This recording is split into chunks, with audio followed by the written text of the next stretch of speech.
오늘 함께 볼 성경 말씀은 누가복음 5장 1절에서 11절 말씀입니다. 누가복음 5장 1절에서 11절 말씀입니다.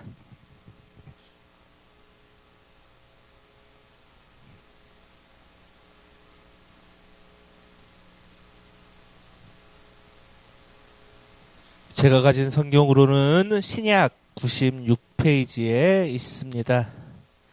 다 찾으신 줄 알고 우리 한 목소리로 함께 봉독하겠습니다. 무리가 몰려와서 하나님의 말씀을 들을새 예수는 게네사렛 호숫가에 서서 호숫가에 배 두 척이 있는 것을 보시니 어부들은 배에서 나와서 그물을 씻는지라. 예수께서 한 배에 오르시니 그 배는 시몬의 배라. 육지에서 조금 떼기를 청하시고 앉으사 배의 무리를 가르치시더니 말씀을 마치시고 시몬에게 이르시되 깊은 데로 가서 그물을 내려 고기를 잡으라. 시몬이 대답하여 이르되 선생님, 우리들이 밤이 새도록 수고하였으되 잡은 것이 없지만은 말씀에 의지하여 내가 그물을 내리리이다 하고 그렇게 하니 고기를 잡은 것이 심히 많아 그물이 찢어지는지라. 이에 다른 배에 있는 동무들에게 손짓하여 와서 도와달라 하니 그들이 와서 두 배의 채움에 잠기게 되었더라. 시몬 베드로가 이를 보고 예수의 무릎 아래에 엎드려 이르되 주여, 나를 떠나소서, 나는 죄인이로소이다 하니 이는 자기 및 자기와 함께 있는 모든 사람이 고기 잡힌 것으로 말미암아 놀라고 세베대의 아들로서 시몬의 동업자인 야고보와 요한도 놀랐음이라. 예수께서 시몬에게 이르시되 무서워하지 말라. 이제 후로는 내가 사람을 취하리라 하시니 그들이 배들을 육지에 대고 모든 것을 버려두고 예수를 따르니라. 아멘. TV 드라마 중에 미생이라는 드라마가 있습니다. 몇 해 전에 크게 화제가 된 적이 있습니다. 이 미생이란 드라마는 한국 직장인들의 현실과 좌절을 깊이 있게 다룬 드라마로서 많은 직장인들이 이 드라마를 보다가 못 보겠다고 할 정도로 현실과 그 직장인들의 좌절을 잘 다루었습니다. 이 미생이란 단어는 바둑용어로 완전히 살지 못하는 돌을 말합니다. 원작 만화에서는 바둑의 수를 비유하여 주인공의 회사 생활에 현실과 좌절을 다루어서 미생이란 제목을 지었다고 합니다. 드라마의 주인공인 장그래는 프로 바둑 기사를 꿈꾸며 평생을 바쳤지만 입단에 실패한 후 한 대기업에 취업하게 됩니다. 혹독한 현실의 생활에 뛰어들게 되는 것이죠. 특출난 학력이나 경력도 없이 가장 낮은 계약직으로 시작하게 됩니다. 살아남기 위해 오직 성실과 노력으로 버텨냅니다. 누구보다 일찍 출근하고 선배들의 지시 하나하나를 밤을 새워가며 공부하고 복습합니다. 드라마 속에서 보여지는 그 노력들은 때로는 감동적이기도 하지만 그 냉정한 현실 앞에서 그의 노력은 현실의 벽에 부딪히고 맙니다. 인맥, 학벌, 시스템의 벽 앞에 그는 스스로의 힘으로는 그 정규직이라는 타이틀을 얻지 못하고 좌절된 현실을 마주하고 맙니다. 우리는 이처럼 삶의 현장에서도 드라마와 같이 수많은 어려움과 좌절을 겪습니다. 성실과 노력이라는 것으로 그것을 해결하려고 해도 잘 되지 않습니다. 현실은 오히려 미생이란 드라마보다 더 냉혹하고 어렵기도 합니다. 우리의 노력은 언제나 번번이 벽에 부딪히고 말 때가 있습니다. 그로 인해서 우리는 지치고 무기력에 빠지기도 합니다. 오늘 본문에도 그러한 사람이 등장합니다. 바로 시몬 베드로입니다. 그는 밤새도록 그물을 던졌지만 아무것도 잡지 못하였습니다. 베드로는 고기를 잡는 데 전문가라고 할 수 있는 어부입니다. 그런데 그의 밤새도록 던진 그물, 그의 수고는 빈 그물이라는 결과만을 남겼습니다. 이 빈 그물은 우리의 인생에서 인간의 노력과 수고가 좌절되는 현실을 보여줍니다. 또한 사람은 하나님의 은혜 없이는 모든 행위가 헛될 수밖에 없음을 보여주는 장면이기도 합니다. 베드로가 피곤한 몸을 이끌고 그물을 싣고 있을 때 예수님께서 오늘 찾아오셨습니다. 그리고 오늘 본문에서 예수님은 이 좌절된 베드로의 삶의 현장인 배에 올라오셔서 그를 위로하시고 그의 인생을 바꾸어 주셨습니다. 베드로의 인생을 바꿔주신 예수님께서는 우리의 인생도 분명히 바꾸어 주신다는 사실입니다. 그렇다면 예수님께서는 우리의 인생을, 우리의 직장을, 우리의 가정을 어떻게 바꾸십니까? 어떻게 인생이라는 배에 오르시어 우리를 위로하시고 이끌어 주십니까? 첫 번째는 주권적인 은혜와 말씀에 대한 순종을 통해 이끌어 주시는 것입니다. 우리 오늘 본문 4절, 5절을 함께 읽겠습니다. 말씀을 마치시고 시몬에게 이르시되 깊은 데로 가서 그물을 내려 고기를 잡으라. 시몬이 대답하여 이르되 선생님, 우리들이 밤이 새도록 수고하였으되 잡은 것이 없지만은 말씀에 의지하여 내가 그물을 내리리이다 하고. 아멘. 오늘 본문에서 예수님은 베드로에게 깊은 데로 가서 그물을 내리라고 명령하고 있습니다. 이것은 상식에서 벗어난 명령입니다. 그런데 오늘 본문에서 시몬 베드로는 그 예수님의 말씀을 의지하여 그물을 내렸습니다. 그 결과는 어떠했습니까? 오늘 본문 6절을 보십시오. 그렇게 하니 고기를 잡은 것이 심이 많아 그물이 찢어지는지라.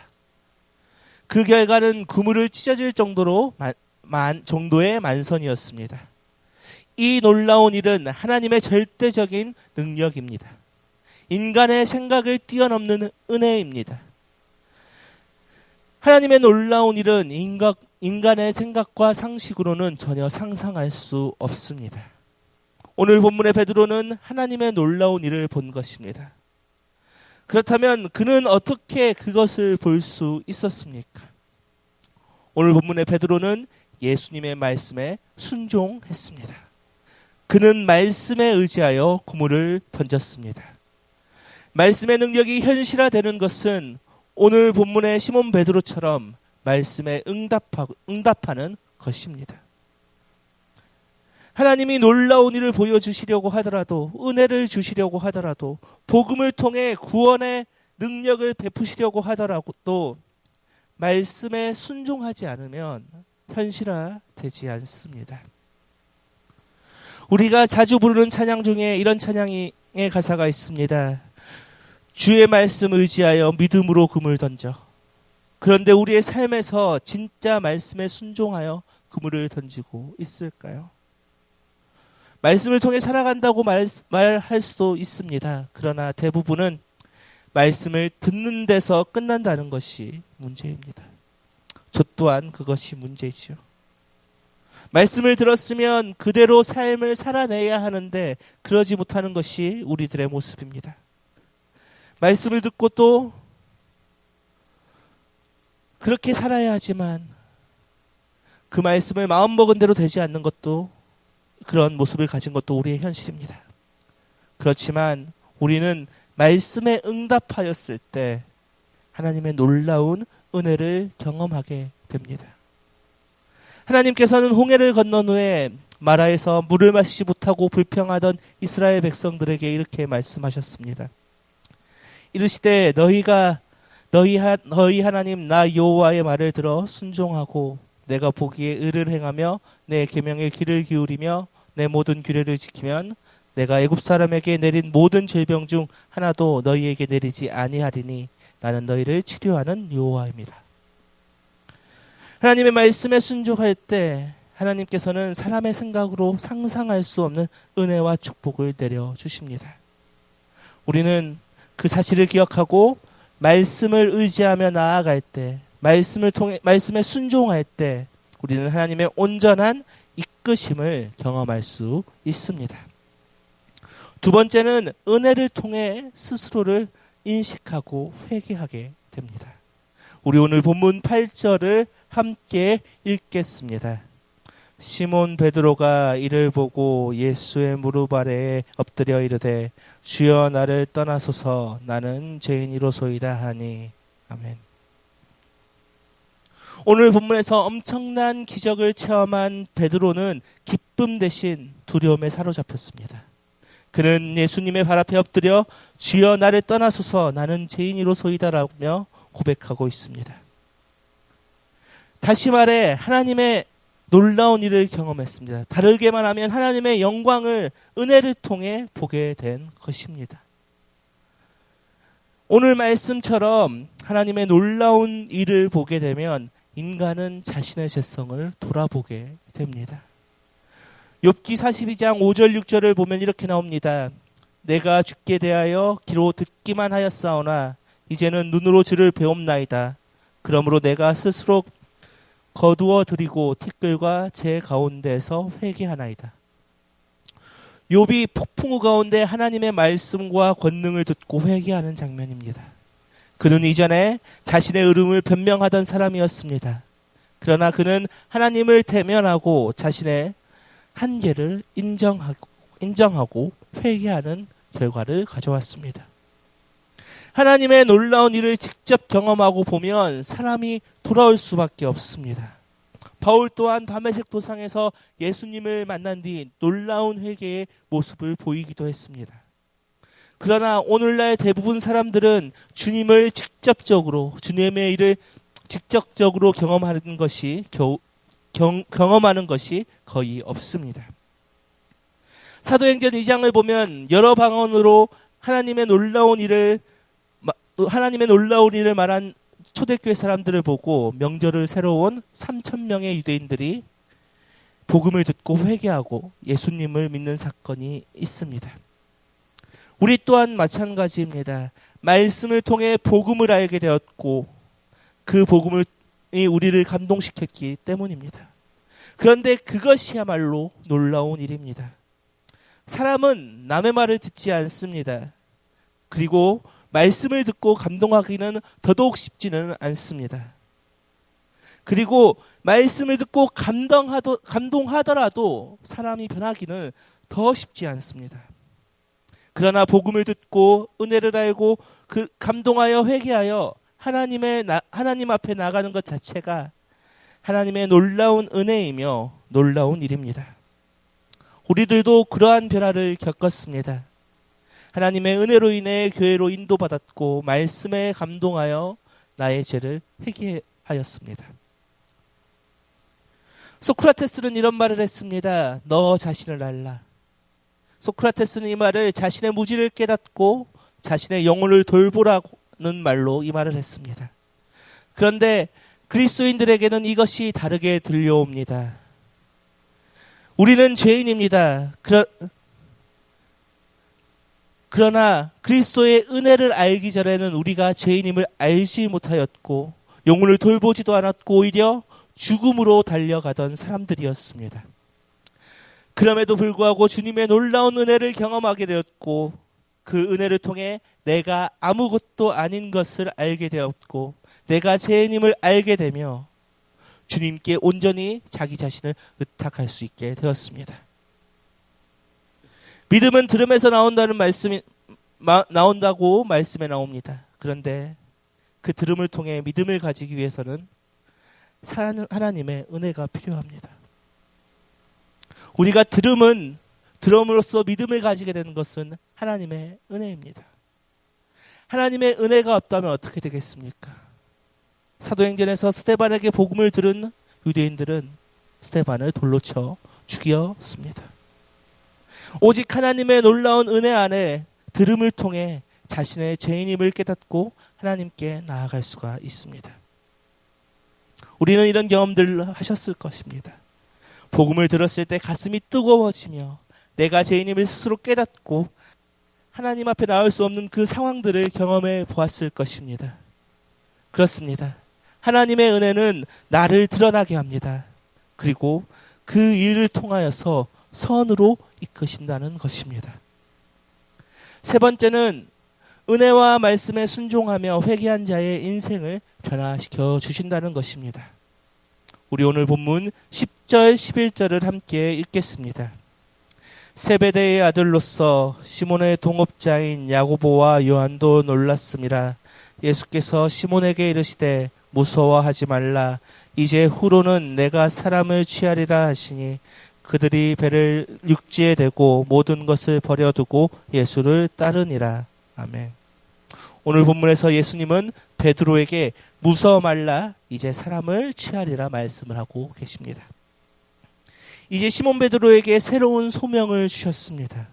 그리고 베드로는 이 소명에 응답합니다. 오늘 본문에서 시몬 베드로와 사람들은 모든 것을 버리고 예수님을 따랐습니다. 이제 그의 삶은 물고기, 즉 세상의 이익에서 사람으로 바뀌었습니다. 베드로의 삶은 어떻게 실제적으로 변화되었습니까? 이후에 예수님의 수제자가 되어 예수님을 따라다녔습니다.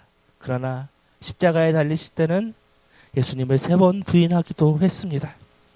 그럼에도 불구하고 그는 복음을 전하는 제자로서 마지막까지 달려나갔습니다. 결국 십자가에 거꾸로 매달려 죽었다고 전해집니다. 베드로는 모든 것을 버려두고 예수님을 따르고 목숨까지도 예수님을 위해 사용했습니다. 세상을 바라보던 삶에서 하늘의 것, 그 영원한 것을 바라보는 삶으로 바뀌었습니다.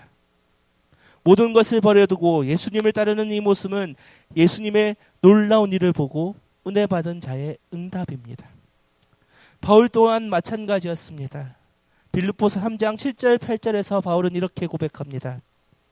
그러나 무엇이든지 내게 유익하던 것을 그리스도를 위하여 다 해로 여길 뿐더러 또한 모든 것을 해로 여김은 내 주 그리스도 예수를 아는 지식이 가장 고상함을 임남이라. 내가 그를 위하여 모든 것을 잃어버리고 배설물로 여김은 그리스도를 얻고. 바울은 그리스도를 얻음으로써 자신을 만들었던 바리새인 가말리엘의 제자 로마 시민권들을 모두 배설물로 여겼다 말합니다.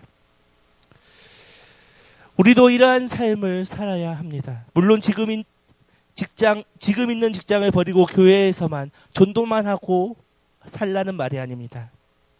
골로새서 3장을 보면 모든 일을 주께 하듯 하라 나옵니다. 다시 말해 우리가 삶을 살아갈 때 삶의 기준이, 삶의 자세가 바뀐다는 것입니다. 기존의 삶은 무엇을 바라보던 삶이었습니까? 세상의 것을 바라보고 나의 이익을 바라보는 삶이었습니다. 그러나 예수님을 만나고 예수님의 부르심에 응답하였다면 우리의 모든 삶은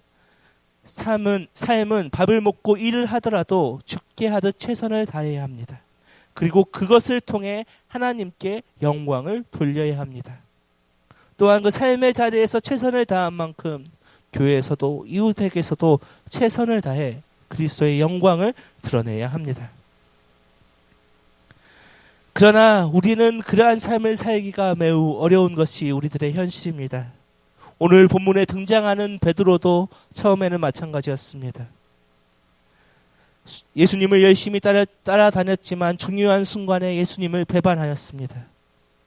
그럼에도 불구하고 다시 돌아와 제자로 살았으며 십자가에 달려 죽었습니다. 중요한 것은 방향성입니다. 우리가 주를 위해 삶을 살아가는 방향으로 최선을 다해 살아가야 한다는 것입니다. 우리가 넘어지더라도 다시 한번 일어서 주를 위해 살아가는 것이 중요합니다. 이전의 삶은 세상만을 바라보고 살았다면 이제는 예수님을 바라보고 하나님의 뜻에 따라 살아가야 하는 인생으로 살아가는 것입니다. 주님께서 찾아오셨다면 우리의 삶은 주님께서 이끄심에 따라 새로운 인생으로 바뀌게 되는 것입니다. 말씀을 마무리하겠습니다. 오늘 본문에서 물고기를 낚는 데 실패한 배에 오르신 예수님은 베드로에게 은혜를 부어 주셨습니다. 그리고 불러 주셨습니다. 베드로는 그 부름에 응답했습니다. 그리고 부르심에 응답한 베드로의 인생이 바뀌게 되었습니다. 우리 또한 마찬가지입니다. 우리는 이미 그 주권적인 하나님의 은혜를 신뢰하며 그 말씀에 순종하며 죄인됨을 고백하며 예수님께 나아간 사람들입니다. 이미 예수 그리스도께서 우리의 인생이라는 배와 동행해 주십니다. 그렇다면 오늘 본문의 베드로처럼 우리는 하나님의 놀라운 일을 경험할 것이며 세상을 향한 목적으로 살아가는 것이 아니라 오직 예수님을 향한 목적으로 살아가게 됩니다. 우리는 이 사실을 언제나 기억해야 합니다. 우리는 이 사실을 기억하며 그 하나님의 주신 은혜 가운데 말씀에 순종하는 그러한 삶을 사는 우리 모두가 되기를 소망합니다.